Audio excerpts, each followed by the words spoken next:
Hi guys, welcome to Dayal academy. इस video में हम स्कूल ऑफ ओपर लर्निंग के स्टूडेंट्स जो फर्स्ट सेमेस्टर में हैं उनके इंटरनल असेसमेंट से रिलेटेड बहुत ज़रूरी इंफॉर्मेशन डिस्कस करने वाले हैं।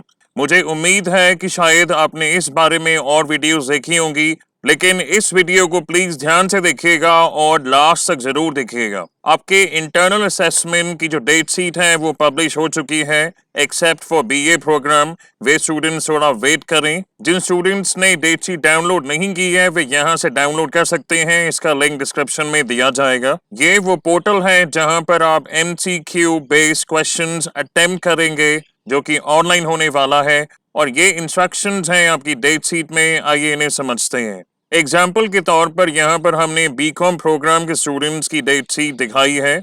आप अपने कोर्स की डेट शीट देखिए।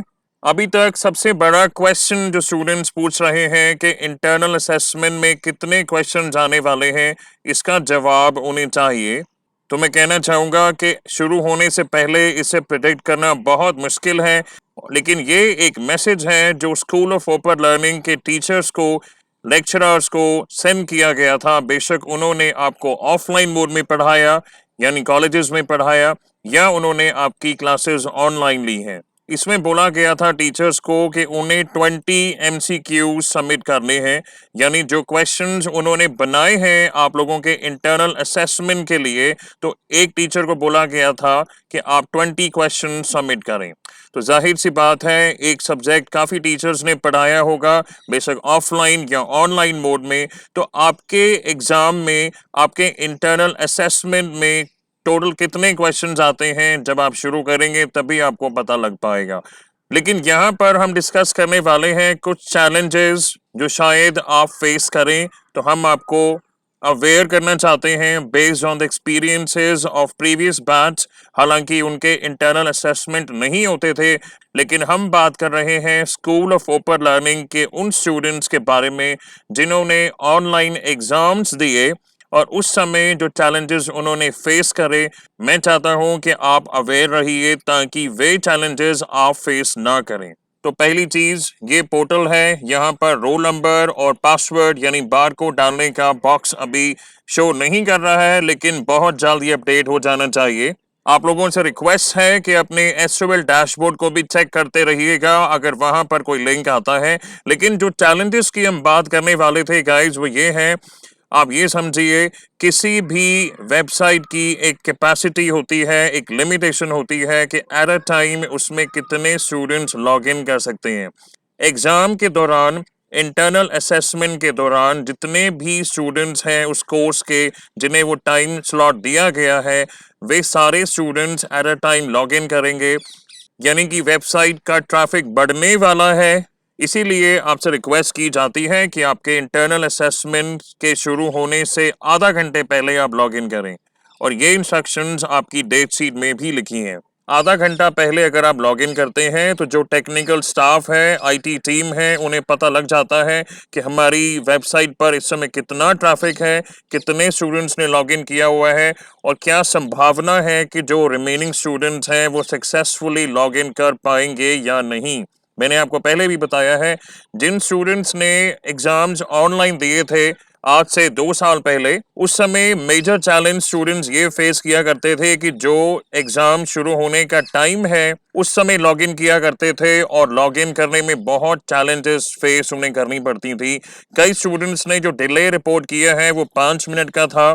कई स्टूडेंट्स को लॉगिन करने का जो अवसर है यानी अपॉर्चुनिटी है वो 7-8 मिनट बाद मिलती थी, क्योंकि उस समय इतने सारे students at a time login करते थे। लेकिन इस बार मैं आशा करता हूं ऐसी कोई भी चीज नहीं होने वाली है, क्योंकि बहुत ही सरल तरीके से इसे मैनेज किया जा रहा है। कोर्स वाइज अलग अलग टाइम अलॉट किया गया है ताकि लॉगिन इश्यूज किसी भी स्टूडेंट के साथ ना आए। तो मैं रिक्वेस्ट करूंगा, आप जब इंटरनल असेसमेंट के लिए अपीयर हों तो बहुत ध्यान से इंस्ट्रक्शंस पढ़िएगा कि कहाँ पर सबमिट का बटन है, कहाँ पर नेक्स्ट का बटन है। जो भी वहाँ पे ऑप्शंस होंगे आपके आंसर सबमिट करने के, उन्हें ध्यान से क्लिक कीजिएगा, और इवेंचुअली टेस्ट खत्म होने के बाद जो आपकी स्क्रीन पर मैसेज आएगा, फॉर एग्जांपल कुछ भी हो सकता है, thank you for submitting the answers, कोई भी मैसेज जो शो करता है कि आपने इंटरनल असेसमेंट सक्सेसफुली अपीयर किया है, कंप्लीट किया है, उस स्क्रीन का आप स्क्रीनशॉट जरूर लेके रखें। ये प्रूफ होगा कि आपने इंटरनल असेसमेंट दिया है। तो अगर कोई ऐसी कॉन्फर्मेशन स्क्रीन लास्ट में आती है तो आप उसका स्क्रीनशॉट जरूर लेंगे। तो जिन स्टूडेंट्स ने डेट शीट में दी गई इंस्ट्रक्शंस पढ़ी हैं, आप ये देखिए इसमें ये लिंक एम्बेडेड है। आप इसे क्लिक करेंगे तो ये पोर्टल खुलना चाहिए जहां पर आपको इंटरनल असेसमेंट देनी है, लेकिन अनफॉर्चुनेटली ये जो लिंक एम्बेड किया गया है इसमें प्रॉब्लम है। देखिए यहाँ पर कुछ दिक्कत है, यहाँ पर अंडरस्कोर होना चाहिए।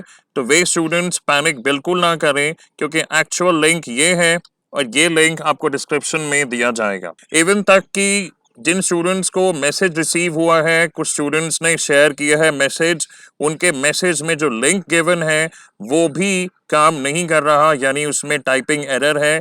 तो ध्यान दीजिएगा, ये जो लिंक है डिस्क्रिप्शन में दिया जाएगा। सेकेंडली, कुछ स्टूडेंट्स ने ये पूछा है कि यहाँ पर IA/CA लिखा है, इसका क्या मतलब है? तो very simple, IA stands for internal assessment and CA stands for continuous assessment। और यहाँ पर एक PDF फाइल का जिक्र किया गया है। अपेरेंटली इसमें स्टेप बाय स्टेप इंस्ट्रक्शंस हैं, प्रोसीजर है, लेकिन अनफॉर्चुनेटली इस लिंक में भी कुछ प्रॉब्लम है। यहाँ पर तो स्पेलिंग मिस्टेक देखिए, असाइनमेंट की स्पेलिंग में प्रॉब्लम है, लेकिन हमने बहुत ट्राई किया। फॉर एग्जांपल यहाँ पर बीच में एक स्पेस दिया गया है जो नहीं होना चाहिए, इसको भी करेक्ट करके देखा गया है, लेकिन अभी तक ये लिंक नहीं खुला है, यानी जिसमें स्टेप बाय स्टेप इंस्ट्रक्शंस हैं ये लिंक अभी तक खुल नहीं पाया है। तो मैं उम्मीद करता हूँ ये जो स्टेप बाय स्टेप इंस्ट्रक्शंस की PDF फाइल है, इसका लिंक कहीं ना कहीं यूनिवर्सिटी या कॉलेज की वेबसाइट पर अपडेट किया जाना चाहिए, ताकि जिन स्टूडेंट्स का 20th से इंटरनल असेसमेंट शुरू है वे फेमिलियर कर पाएं अपने आप को कि लेआउट कैसा होने वाला है और स्क्रीन कैसी दिखेगी। उसके अलावा कुछ कॉन्टैक्ट नंबर्स यहाँ पे गिवन हैं फॉर एनी टेक्निकल असिस्टेंस, आप चाहें तो इन्हें सेव कर सकते हैं।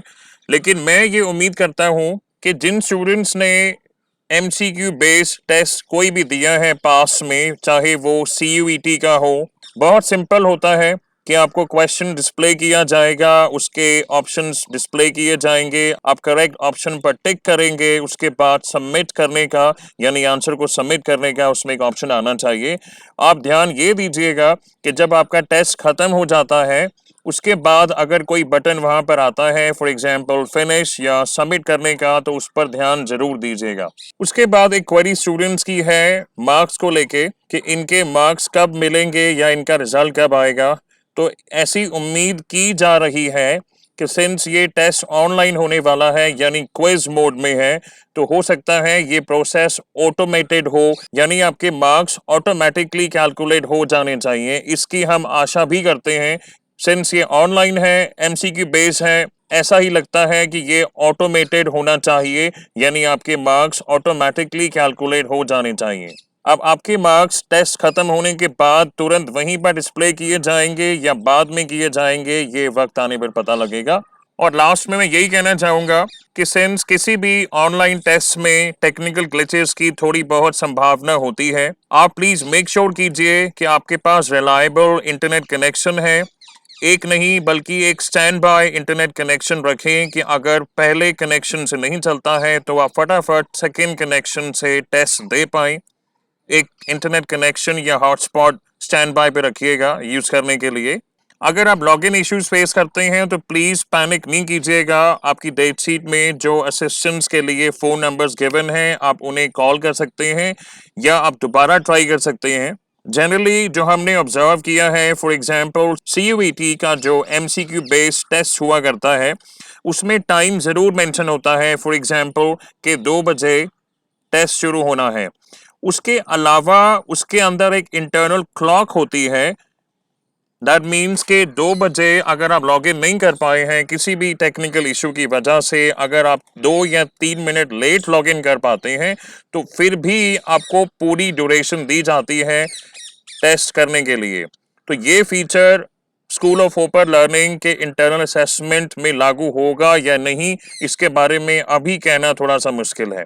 लेकिन रिगार्डलेस, अगर आप लॉग इन नहीं कर पाते हैं या चलते टेस्ट यानी टेस्ट के दौरान अगर कोई भी टेक्निकल प्रॉब्लम आती है, आप पैनिक बिल्कुल नहीं कीजिएगा। हाँ, हो सके तो स्क्रीनशॉट जरूर लीजिएगा। जिन स्टूडेंट्स के फोन में स्क्रीन रिकॉर्डर है, अगर आप चाहें, अगर आप ठीक समझते हैं तो आप स्क्रीन रिकॉर्डर चालू कर सकते हैं या स्क्रीनशॉट्स ले सकते हैं, जस्ट टू मेक श्योर कि आपकी तरफ से कोई टेक्निकल ग्लिच नहीं था, अगर जस्ट इन केस कोई भी प्रॉब्लम टेस्ट के दौरान होती है। सेफ साइडेड रहने के लिए अगर आप स्क्रीनशॉट्स लेते हैं किसी भी टेक्निकल ग्लिच की जो आपकी तरफ से नहीं है, तो अच्छा ही होगा। और अपकमिंग सेमेस्टर्स के लिए आप लोगों को एडवाइस की जाती है कि आपकी जो क्लासेस कंडक्ट कराई जाती हैं, बेशक वो ऑफलाइन हो या ऑनलाइन हो, आप उन्हें मिस ना कीजिएगा, क्योंकि ये क्वेश्चंस इवेंचुअली उन्हीं टीचर्स ने बनाए हैं जिन्होंने आपको ऑनलाइन पढ़ाया है या ऑफलाइन पढ़ाया है।